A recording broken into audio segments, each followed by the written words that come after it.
بسم الله الرحمن الرحيم نحمده ونصلي على رسوله الكريم أما بعد فأعوذ بالله السميع العليم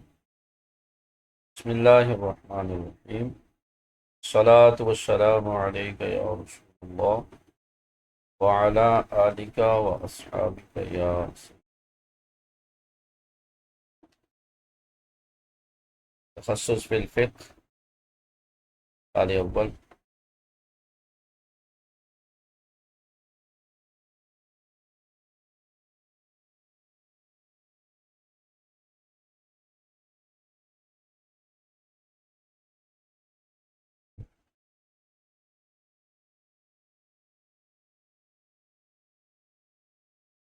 کتاب الوقف کا آج لیکچر نمبر 3 ہے.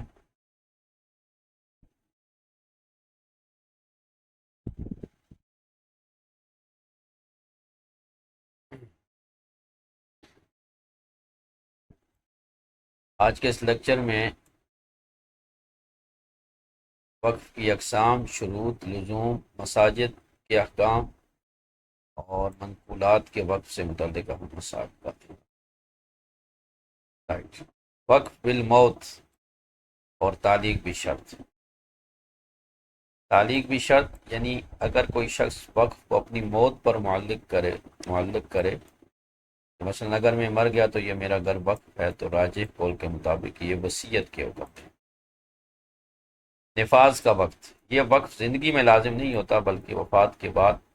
کل مال کے 1/3 سے نافذ ہوگا. کوئی وصیت ہے اور وصیت 1/3 سے زیادہ کرنا شرعاً جائز نہیں ہے. وارث کے لیے وقف، اگر وارث کے لیے وقف کیا اور دیگر ورثاء نے رد کر دیا تب بھی یہ وقف غیر وارثین کے حصے کی حد تک صحیح رہے گا.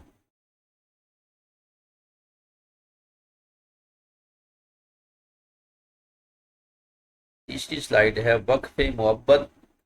اور حالت حیات میں رجوع. امام اعظم کا موقف، زندگی میں وقف محبت کہنے سے یہ صدقہ اور غلہ نظر بنتا ہے. حالت حیات میں وقف کرنے والے کو رجوع کا مکمل حاصل ہوتا ہے، یعنی یہ مکروہ ہے لیکن امام اعظم نزدیک ہو جائے. بعد الموت نفاذ، اگر واقف نے زندگی میں رجوع نہ کیا تو وفات کے بعد 1/3 1/3 میں وقت نافذ ہو. علامہ شرم العالیہ کا موقف، واقف چاہے غنی ہو یا فقیر قاضی کے حکم بغیر حالت حیات میں رجوع کر سکتا ہے.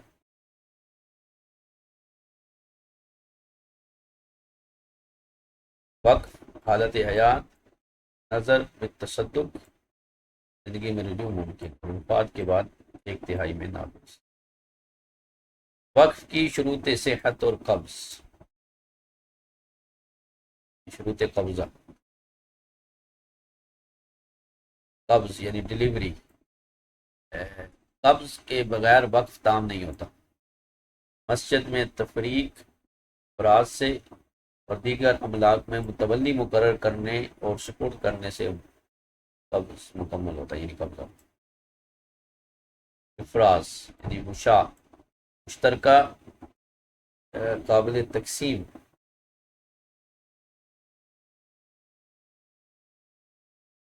یعنی مشاع ہو یعنی مشترکہ ہو لیکن قابل تقسیم ہو.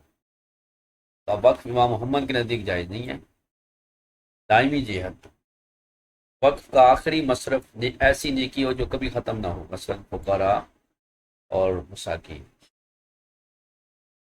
عدم توقیت یعنی نو ٹائم لیمٹ، وقت مقرر کرنے مثلا 1 سال یا 1 مہینہ یہ وقت بالاتفاق باطل ہو جائے.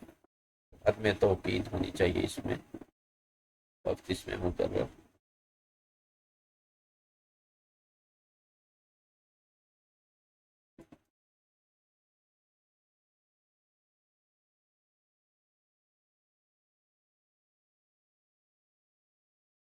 لزوم وقف کے احکام اور ممانعتیں۔ ملکیت کا زوال، وقف مکمل اور لازم ہونے کے بعد واقف کی ملکیت سے نکل جاتا ہے، نہ اسے بیچا جا سکتا ہے، نہ ہبہ کیا جا سکتا ہے، نہ رہن رکھا جا سکتا ہے۔ رہن کی شرط باطل، اگر واقف نے کتاب وقف کرتے ہوئے رہن رکھنے کی شرط لگائی تو شرط باطل۔ تقسیم کی ممانعت، موقوف علیہم یعنی جن پر وقف ہوا کے درمیان وقف کی اصل عین کو تقسیم کرنا بالاجماع باطل ہے۔ یعنی وقف جو چیز ہے اس کو کسی موقوف علیہ کے درمیان تقسیم نہیں کیا جائے گا، بلکہ وہ بطور استعمال یا بطور نفع ان کے لیے جائز ہے۔ نمبر 6، مسجد بنانے کا شرعی طریقہ اور زوال ملکیت۔ امام ابو یوسف فرماتے ہیں کہ صرف زبان سے میں نے اسے مسجد بنایا کہنے سے اور راستہ الگ کرنے سے ملکیت ختم ہو جاتی ہے۔ امام اعظم اور امام محمد فرماتے ہیں زبان سے کہنے کے ساتھ ساتھ باجماعت نماز کا قائم ہونا شرط ہے، جیسا کہ خانیہ کے مطابق یہی ظاہر ہونے پا ہے۔ یعنی یہ آپ نے اصول پڑھا ہے رسول مفتی میں کہ صاحبین میں سے کوئی ایک امام صاحب کے اگر ساتھ ہو جائے، اجرد اعلام میں بھی یہ ہے، تو وہاں فتویٰ امام اعظم کے قول پر ہوگا۔ اگر دیگر یعنی امام ابو یوسف یا ان میں سے جو الگ ہیں ان کے قول پر فتوے کا حکم اگر ترجیح نہیں دی تو پھر جس طرف دو ہوں گے امام اعظم کے ساتھ دوسرا کوئی بھی ہوگا تو فتویٰ اسی پر ہوگا۔ اہل محلہ کا حق، محلے کے لوگ اگر مسجد کو منہدم کر کے پہلے سے زیادہ مضبوط بنانا چاہیں اور بانی خود محلے کا ہو تو ایسا کرنا جائز، جیسے مسجدوں کی تعمیر نو ہوتی ہے۔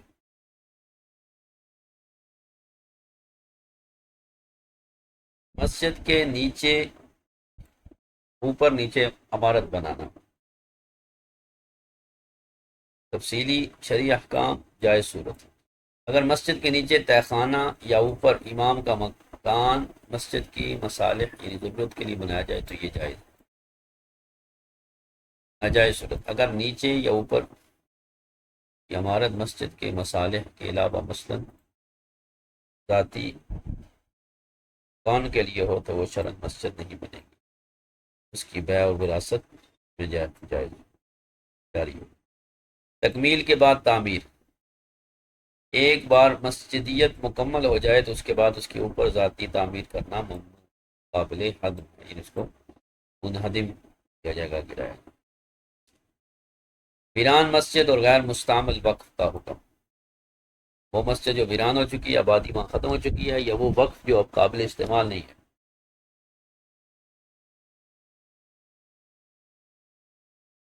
ویران مسجد، اگر مسجد کے ارد گرد کی آبادی ختم یا منتقل ہو جائے تب بھی امام اعظم اور امام یوسف کے نزدیک وہ قیامت تک مسجد ہی رہے گی اور اسی پر فتویٰ۔ اشیاء و منافع کی منتقلی، اگر مسجد کنواں یا رباط بیکار ہو جائیں تو یہ وقف کی اشیاء اور غلے کو قریب ترین دوسری مسجد کنویں اور رباط کی طرف منتقل کیا جائے۔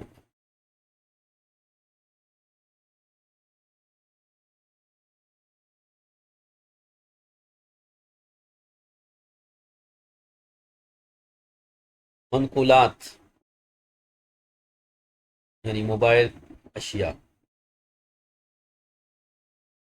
تعامل کی بنیاد پر جواب، امام محمد کے نزدیک جن منقولی اشیاء کا عوام میں وقف کرنے کا تعامل اور رواج ہو ان کا وقف جائز ہے۔ منقولات کی مثالیں جیسے آلات اور اوزار،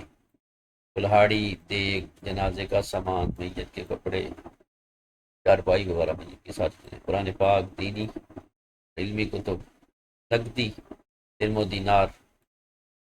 رقم و مضاربت یا مداعات کے طور پر استعمال کر کے منافع وقف کرنا، یہ بھی جائز ہے۔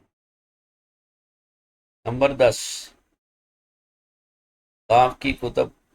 منتقل کرنے کا فقہی حکم، مخصوص مستحقین کے لیے کتب، اگر واقف نے کتب کو مخصوص مستحقین پر وقف کیا ہو تو انہیں ان کے مقررہ مقام تک منتقل کرنا، ان کے مقررہ مقام سے منتقل کرنا ناجائز ہے، یعنی جہاں پر وقف کیا اس کے علاوہ اور جگہ وقف کرنا، منتقل کرنا یہ جائز نہیں ہے۔ عام طلباء علم کے لیے کتب، اگر طلباء علم کے لیے وقف ہوں اور مقر بھی متعین ہو پر بھی متعین ہو تو انتفاع کی خاطر دوسری جگہ منتقل کرنے میں فقہا کے درمیان تردد اور اختلاف۔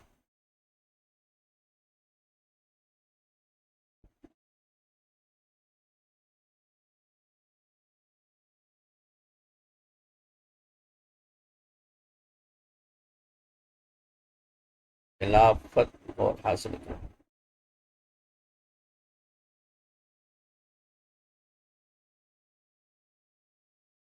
یعنی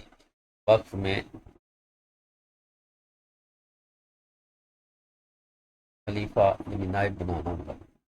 وقف کا بنیادی مقصد عین مال کو محفوظ رکھنا اور اس کے منافع کو دائمی طور پر رضا الہی کے لیے جاری رکھنا۔ مسجد کے احکام کی اساسیت، مسجد کی حدود اور مصالح کو ذاتی استعمال یا غیر متعلقہ تعمیرات سے پاک رکھنا شرعاً واجب ہے۔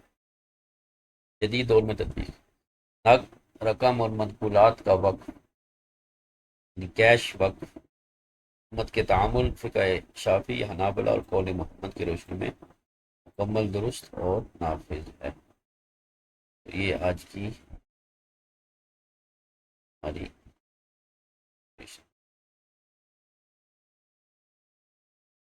آتے ہیں متن کی طرف۔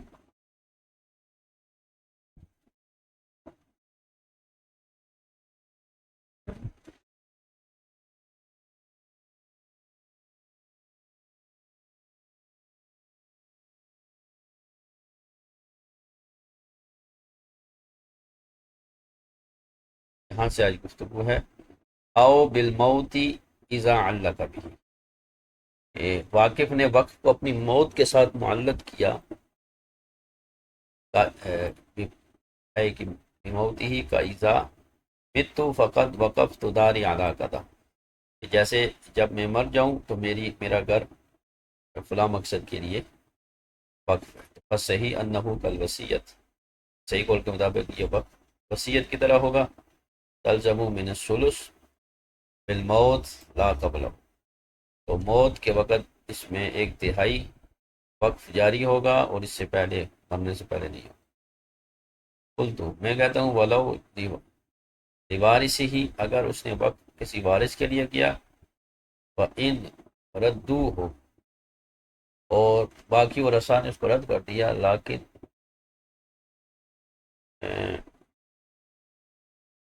تقسم کا ثلثین، لیکن اس کو دو ثلثین کے اعتبار سے تقسیم کیا جائے گا۔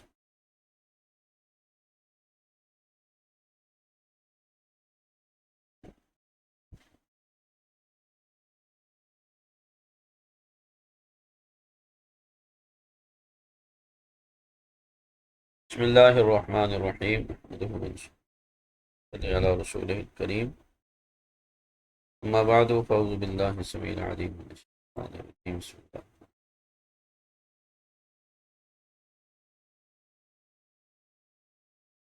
او بالموت اذا علق بھی، یا کسی نے وقف کو اپنی موت کے ساتھ معلق کیا، ای بموت ہی کا اذا متو فقد وقفت علی داری ادا کدا، جیسے اگر میں مر جاؤں تو میرا گھر فلاں مقصد میں وقف ہوگا۔ فصحیح ہو انہو وصیت تلزم من الثلث بالموت لا قبل، صحیح قول یہ ہے کہ یہ وصیت کی طرح ہے، جس طرح وصیت ثلث مال میں ہوتی ہے، ایک تہائی مال میں ہوتی ہے، اسی طرح یہ بھی ایک تہائی مال میں نافذ ہوگی۔ لا قبل ہوں، اس سے پہلے اس کو وقف جو ہے وہ اس گھر کو وقف نہیں بنایا جا سکتا، یعنی وہ گھر ایک تہائی حصہ اس کا وقف ہوگا، دو تہائی حصے جو ہوں گے وہ ورثاء میں بطور وراثت کے تقسیم کیے جائیں گے۔ وَلَوْ لِوَارِثِهِ، اور اگر اس نے وارث کے لیے وقف کیا، وَإِن، یعنی اگرچہ اس نے وارث کے لیے، وَإِن رَدُّوهُ، اور اگر انہوں نے اس کے جو ورثاء ہیں انہوں نے اس کو رد کر دیا،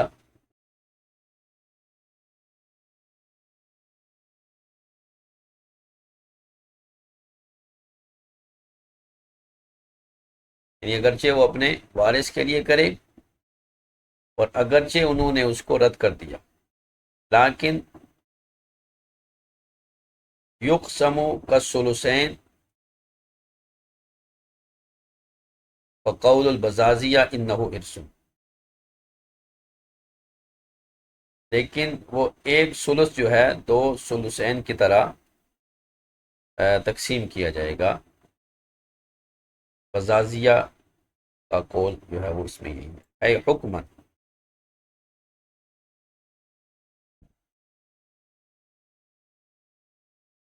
بے شک یعنی یہ حکمن جو ہے وہ وراثت ہے، فلا خلل فی عبارتہ، لہذا عبارت میں کوئی خلل نہیں ہے۔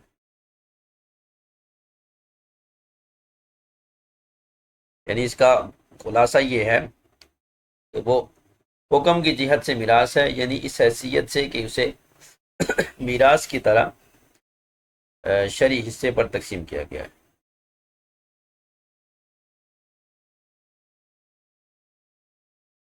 فاعتبر الوارث بالنظر للغلۃ والوصیۃ، بس انہوں نے وقف کے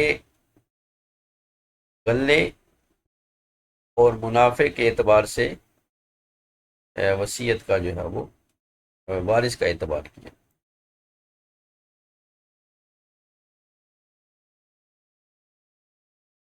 وَإِنْ رَدُّوا بِالنَّظْرِ لِلْغَيْرِ، اور غیر کے اعتبار سے وصیت کا اعتبار کیا، وَإِنْ لَمْ تَنْفُذْ لِوَارِثِهِ، اگرچہ وارث اسے رد کر دیں، اسے نافذ نہ کریں، لِأَنَّهَا لَمْ تَتَمَحَّضْ لَهُ بَلْ لِغَيْرِهِ بَعْدَهُ، کیونکہ یہ وصیت محض اس وارث کے لیے نہیں ہے بلکہ اس کے بعد اس کے غیر کے لیے بھی ہے۔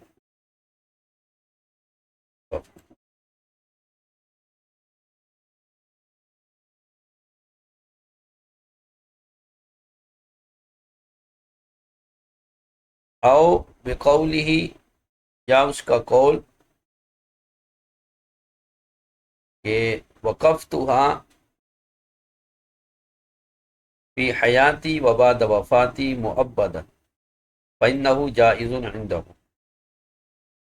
کہ کسی واقف نے کہا کہ میں نے اس کو اپنی زندگی میں اور اپنے مرنے کے بعد ہمیشہ کے لیے وقف کیا،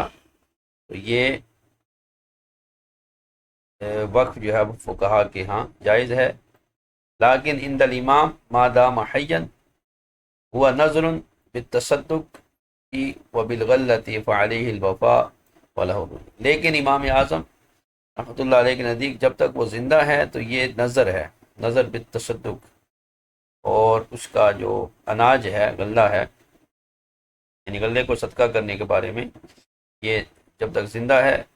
نظر ہے، فعلیہ الوفاء، اسے پورا کرنا اس پر ضروری ہے، لیکن رجوع کرنا بھی اس سے زندگی میں ممکن ہے۔ وَلَوْ لَمْ يَرْجِعْ، اگر اس نے رجوع نہ کیا، حتی مات جاز من الثلث،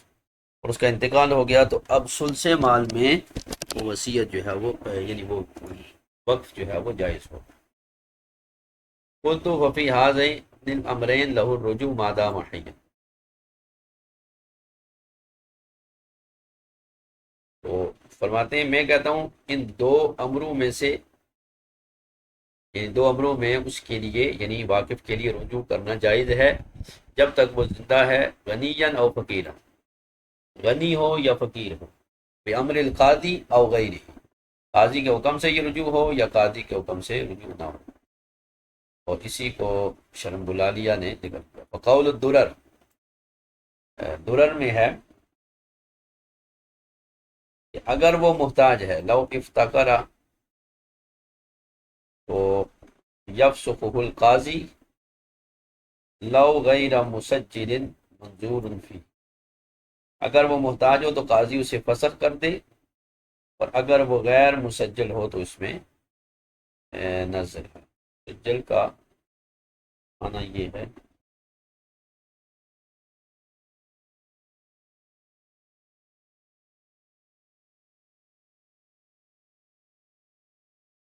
یعنی وہ جس کا ریکارڈ نہ ہو، مسجل، مسجل ایک مسجل وہ ہے جس کا ہسٹری یا ریکارڈ وغیرہ ہو، جو غیر مسجل ہے اس کے بارے میں۔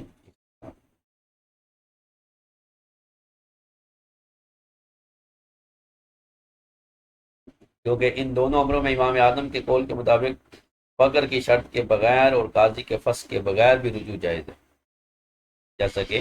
اوپر یہ گزر چکا۔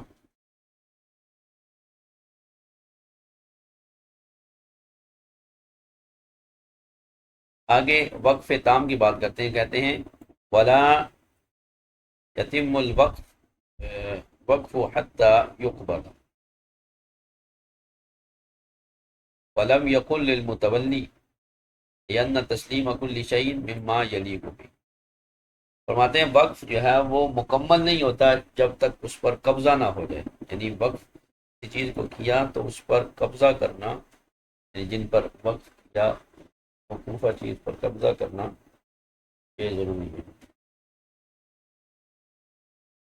یہ نہیں کہا کہ متولی اس پر قبضہ، لم یقل المتولی، کیوں؟ اس لیے کہ ہر شے کا حوالہ اور سپرد کرنا اس کی مناسبت سے ہوتا ہے، جنہ تسلیم کل شیء مما یلیق۔ اور فی المسجد، اب مسجد میں ہے کیسے وقف ہوگا؟ کہتے ہیں بالافراز،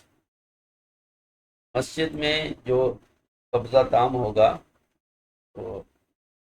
میں یہ الگ اور جدا کرنا ہے، اپنی زمین سے مسجد کا حصہ جدا کر دیں تو یہ مسجد ہے۔ فی غیر ہی، اور مسجد کے علاوہ جو وقف ہوں گے بنسب المتولی، اس میں متولی کو مقرر کرنا، وہ بھی تسلیم ہی، یا اور پھر وقف اس متولی کے حوالے کرنے سے وقف جو ہے وہ مکمل ہوگا، یعنی مسجد کو اپنی جگہ سے الگ کرنے سے بے شک متولی نہ بھی بنائے مسجد کے لیے وقف ہو جائے گا، اور غیر مسجد کے لیے وقف اس وقت تک مکمل نہیں ہوگا، تام نہیں ہوگا جب تک اس کے لیے متولی نہ بنایا جائے اور اس کے اور سپورٹ نہ ابن کمان، ابن کمان وَيُفْرَزُ فَلَا يَجُوزُ وقف مشاع يقسم خلاف النساء،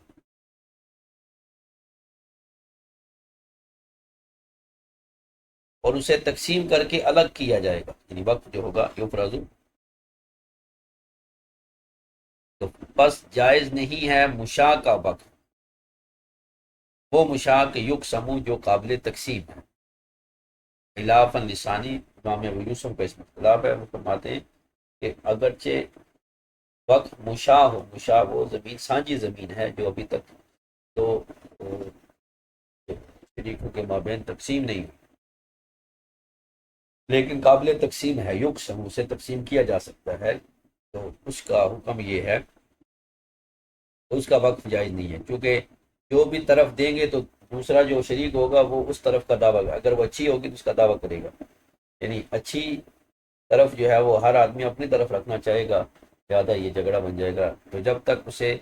مشاع کو تقسیم نہ کیا جائے وقف جائز نہیں، خلاف امام یوسف کے۔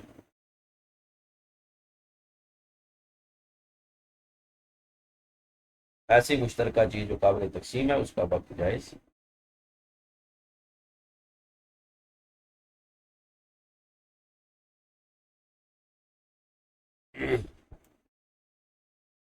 وَيُجْعَلُ آخِرُهُ لِجِهَةٍ قُرْبَةٍ لَا تَنْقَطِعُ، اور وقف کی آخری جہت جو ہے وہ قربت اور نیکی بنائی جائے گی، ایسی نیکی جو ہمیشہ رہے، ختم نہ ہو، ھذا بیان شرائطہ الخاصۃ علی قول محمد، یہ امام محمد کے قول پر اس کی خاص شرائط ہے، لأنہ کالصدقۃ، چونکہ یہ صدقے کی طرح ہے، وجعلہ ابو یوسف کالعتاق، یعنی امام محمد نے وقف کو صدقے کی طرح کیا، کہ صدقہ چونکہ اللہ کے لیے ہوتا ہے، نیکی ہوتی ہے، تو اسی طرح وقف بھی آخر کار اس کا جو ہے وہ وقف کا آخر جو ہے وہ قربت غیر منقطع ہو۔ امام ابو یوسف کے نزدیک یہ آزادی کی طرح ہے، لہذا جب صاحبین میں آپس میں اختلاف ہو گیا کہ ایک کے نزدیک یہ صدقے کی طرح ہے اور دوسرے کے نزدیک عتاق کی طرح ہے،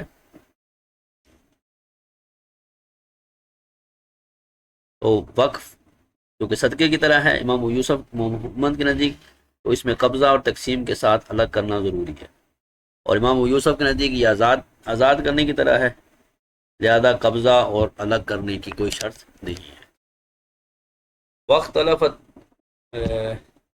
ترجیح میں اختلاف ہو گیا کہ کس کے قول کو ترجیح دیں، والاخذ بقول الثانی احوط و اسهل، لہذا امام ابو یوسف کے قول کو لیا کہ یہ احوط بھی ہے، زیادہ محتاط بھی ہیں، اور زیادہ سہولت والا، آسان بھی ہے، لہذا اسے صدقے کی طرح نہیں بلکہ آزادی کی طرح مانا گیا ہے، اور اس میں جو ہے وہ قبضہ اور تقسیم کرنے کی شرط نہیں ہے، لہذا جو مشاع ہے قابل تقسیم ہے لیکن ابھی تقسیم نہیں ہوئی، اس کا وقت بھی جائز ہوگا۔ باہر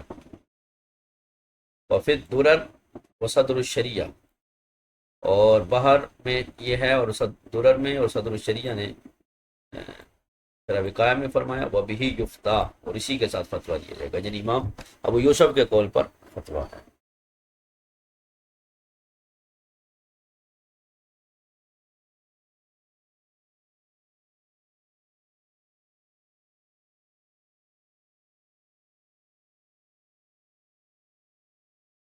یہاں پر بھی ہم دیکھ سکتے ہیں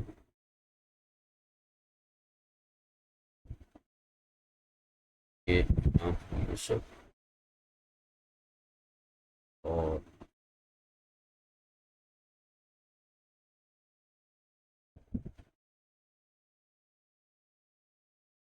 امام محمد،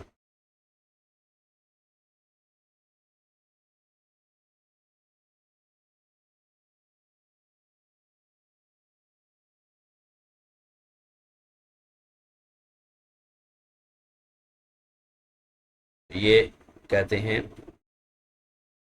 کہ مصنف نے اختیار کیا طبعا لیامت المشائخ وعلیہ الفتوى وکثیر من المشائخ اخذوا بقول ابی یوسف قالوا ان علیہ الفتوى ولم يرجح احد قول الامام، تو کسی نے بھی امام صاحب کے قول کی ترجیح کو بیان نہیں کیا، وبهذا التقریر اندفع ما فی البحر کیف مشاء اولا علی قول الامام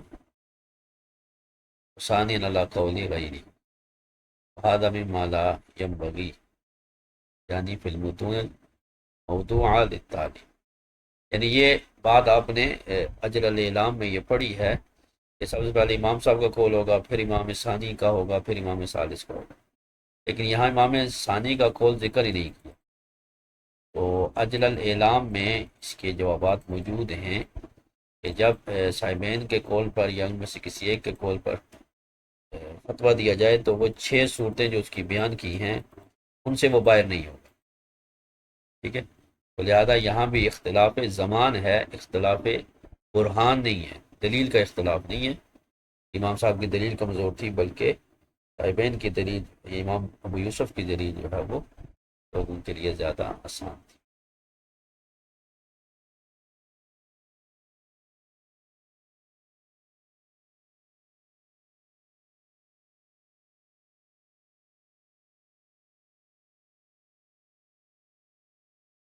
ٹھیک ہے، یہاں پر کہتے ہیں کہ تصریح ہر ایک نے کی ہے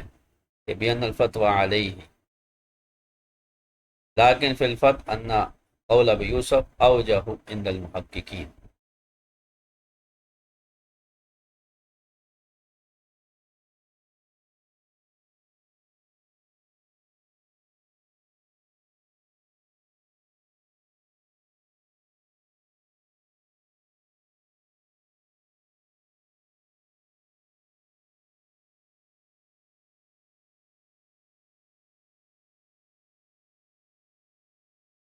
یا سال مقرر کیا تو یہ وقف بالاتفاق باطل ہے، درر۔ وعلیہ لو وقف علیہ لو وقف علی رجل بعینہ عاد بعد موتہ لورثۃ الواقف بہ یفتیٰ۔ اور اسی میں سے یہ بھی بیان کرتے ہیں کہ اگر کسی آدمی نے کسی معین شخص پر وقف کیا اور اس کی موت کے بعد واقف کے ورثاء کی طرف وہ لوٹ آئے گا، اور اسی پر فتویٰ ہے۔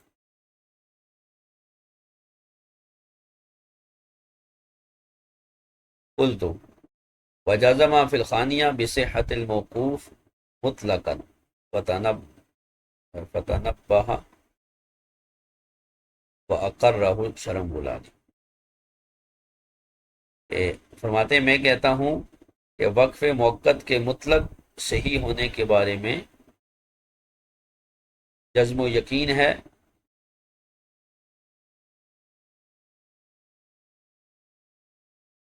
جزم فی ثانیہ بصحت الموقوف مطلق، اور اسی پر جو ہے وہ اسے برقرار رکھا، تنبیہ فرمائی اور اسے برقرار رکھا علامہ کرم بلادی نے۔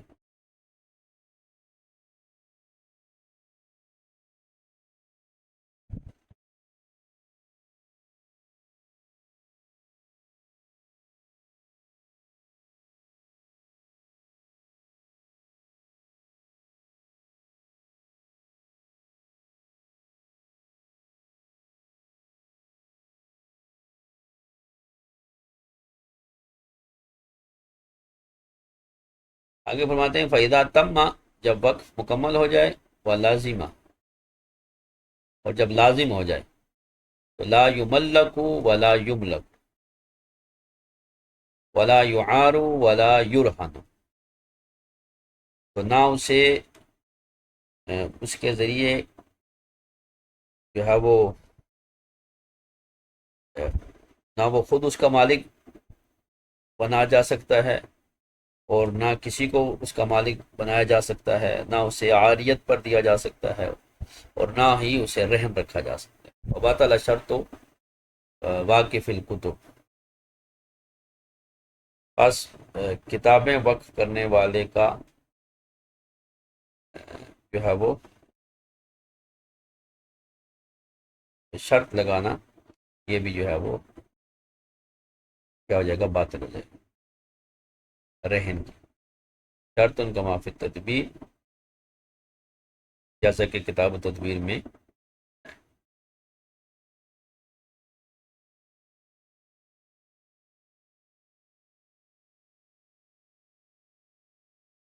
ولو سکنہ المشتری او المرتہن ثم بان انہ وقف او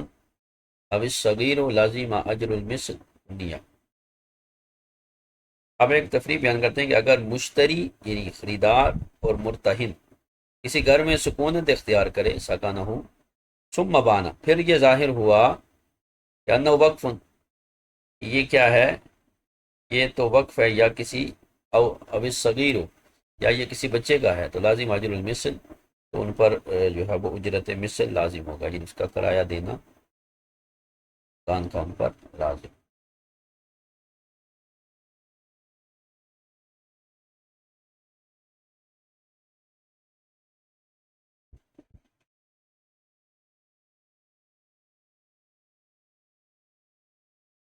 ولا یقسم بل یتہایؤون الا عندہما، اور وقف کو تقسیم نہیں کیا جائے گا، یعنی موقوف علیہ جو لوگ ہیں جن پر وقف کیا گیا، ان پر تقسیم نہیں کیا جائے گا، وہ اس کے مالک نہیں بنیں گے، بلکہ اس سے صرف نفع اٹھا سکتے ہیں، بلکہ وہ آپس میں یتہایؤون، بلکہ وہ آپس میں ایک دوسرے کی موافقت کریں گے، یعنی باری باری اسے نفع حاصل کریں گے، الا عندہما، مگر صاحبین کے نزدیک،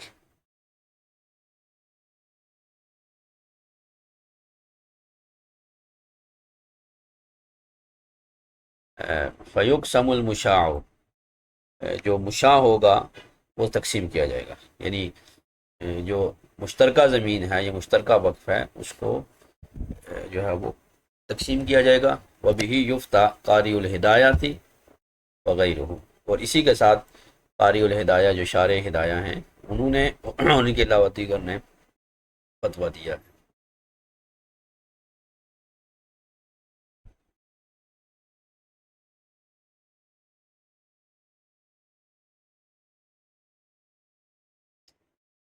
اذا كانت القسمۃ بین الواقف وشریکہ المالک او لواقف الاخر او ناظری ان اختلفت جہت وقفها قاری الہدایہ۔ کہہ رہے ہیں کہ جب یہ تقسیم واقف اور اس کے شریک مالک کے درمیان ہو یا دوسرے واقف یا اس کے ناظر یعنی نگران کے مابین ہو، لیکن بشرط ان اختلافت جہت وقفیہا، بشرط دونوں کی جہت وقف جو ہے وہ مختلف ہو، قاری الہدایہ، یعنی دو آدمیوں پر وقف ہے تو دونوں کی جہت وقف جو ہے وہ مختلف ہونی چاہیے، تو یوں ان کو تقسیم کر کے دی جا سکتی۔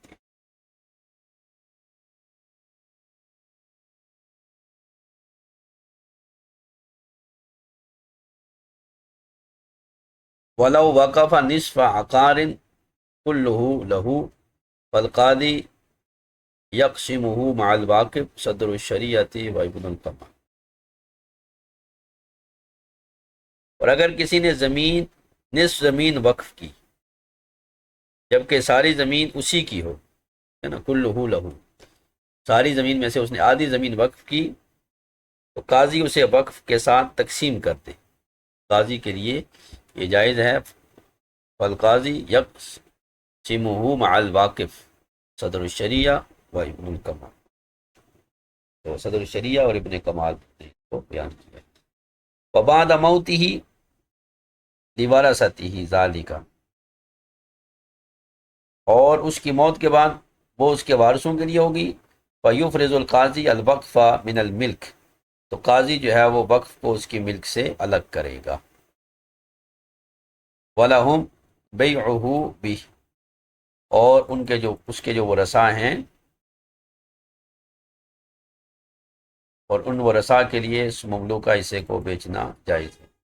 افتى قاری الہدایہ واعتمدہ فی منظومۃ المحبیہ، اور انہوں نے منظومہ محبیہ پر جو ہے وہ اعتماد کیا۔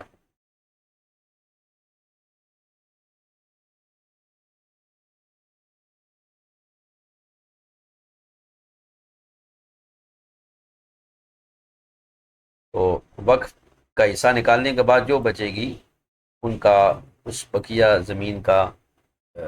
بیچنا جو ہے وہ ورثاء کے لیے جائز ہوگا۔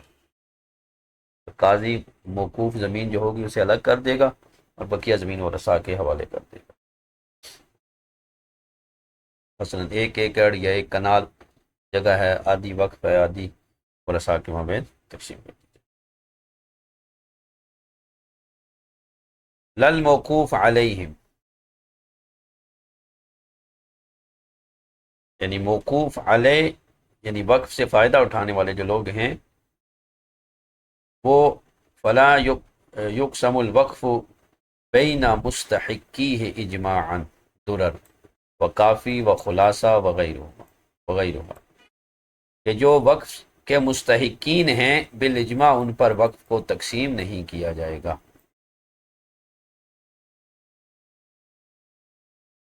یعنی قضا لا یجوز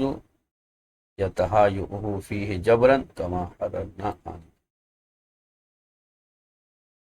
جیسے باری باری ان کا جبرن جو ہے وہ اس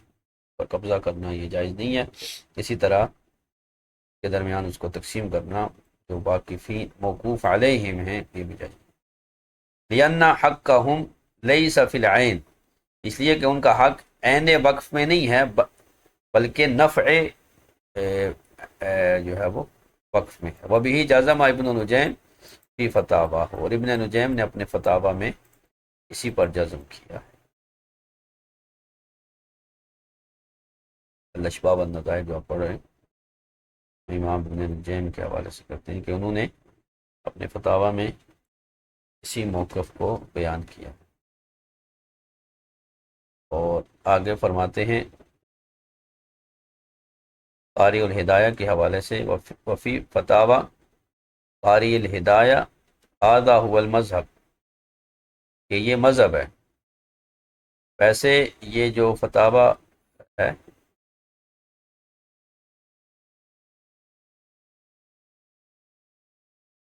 اس پر جو ہے وہ یہ ضعیف ہے، لیکن جو کہ قاری الہدایہ اس کی حمایت میں موجود ہے، اس لیے اس پر جو ہے وہ ذکر کیا صاحب در مختار. وبعضهم جوز ذالک، اور بعض نے کہا کہ جو موقوف علیہ ہیں، جن پر وقف کیا گیا ہے، ان پر بھی جو ہے وہ ان کے مابین بھی تقسیم کرنا جائز ہے. یعنی فقہا نے فرمایا کہ بعض صورتوں میں یہ جائز ہے. وہ کون سی ہیں؟ کہ لو اسکن بعضهم ولم یجد الاخر موضعا یکفیہ فلیس له اجرۃ ولا له ان یقول انا استعمل بقدر ما استعمل. یعنی اگر بعض مستحقین موقوفہ مکان میں رہائش اختیار کر لیں اور دوسرے کے لیے کوئی جگہ نہ بچے جو تو وہ اس سے کرایہ طلب نہیں کر سکتا، ہے نا. دوسرے کے لیے اتنی جگہ نہ بچے جو اسے کافی ہو تو فلیس لہ اجرۃ، تو وہ اس سے اجرت طلب نہیں کر سکتے.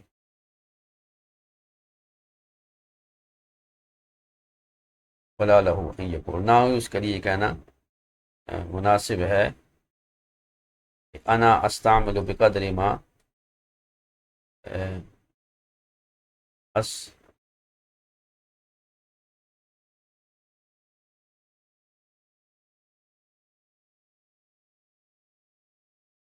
کہ جتنا تو نے استعمال کیا میں بھی اتنا ہی جو ہے وہ انا استعمل قدر ما استعملت، یہ اس کے لیے جائز نہیں ہے. کیوں؟ لأن محایعۃ انما تکون بعد الخصومت، کیونکہ یہاں محایت خصومت کے بعد جو ہے وہ ظاہر ہوگی، یعنی باری باری وہاں پر رہنا.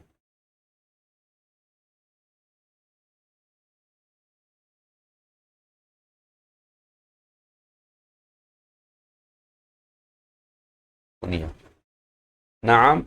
لو استعملہ کلہ احدہم بالغلبۃ بلا اذن الاخر لازم اجر و حصتی شریک. ہاں اگر کوئی آدمی غلبے کے ساتھ، یعنی زور زبردستی اکیلا ہی سارے وقف پر قبضہ کر لے بغیر دوسرے کی اجازت کے، تو اپنے شریک کے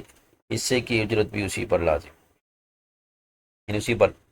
جس نے پورے مکان پر قبضہ کیا ہے، دوسرے کو نکال دیا ہے یا اس کو رہنے نہیں دیا، تو ساری اجرت ہوئی. وَلَوْ وَقْفًا عَلَى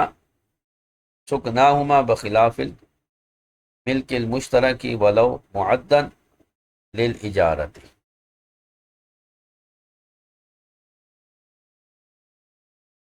اگرچہ وہ دونوں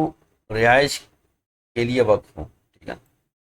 وَلَوْ وَقْفًا عَلَى سُكْنَا، یعنی وہ دونوں مکان جو تھے جن پر اس نے قبضہ کر لیا، وہ دونوں جو ہے وہ رہائش کے لیے وقف تھے، بخلاف ملک مشترکہ کے، اگرچہ وہ اجارے کے لیے تیار کی گئی اس کا حکم مختلف. قلت، فرماتے میں کہتا ہوں وَلَوْ بَعْدُهُ مِلْكٌ وَبَعْدُهُ وَقْفٌ وَيَأْتِي فِي الْقَدَمِ، اور اگر یہ صورت ہو کہ آدھا وہ ہو جس میں مالکانہ حقوق ہیں اور آدھا وقف ہو، اس کا بیان جو ہے وہ کتاب غصب میں آئے.